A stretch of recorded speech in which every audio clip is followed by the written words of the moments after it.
Hello everyone, today we are going to learn about Patch Workspace in Fusion 360 software. The Patch Workspace in Autodesk Fusion 360 is designed specifically for working with surfaces.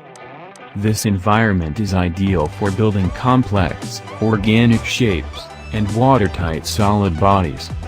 In this, I will teach you how to use the Fusion 360 surfacing tool set to design real-world products. Learn by example as he creates 2 plastic bottles in the next video, so please subscribe and like my videos for more videos that showcase the practical application of surfaces. Discover the strengths and limitations of the surface geometry, and learn how to manipulate bodies with the Patch Workspace's extrude, trim, extend, stitch, and merge commands. Plus, learn how to add realistic detail and create a presentation-worthy render of your surface-based product design.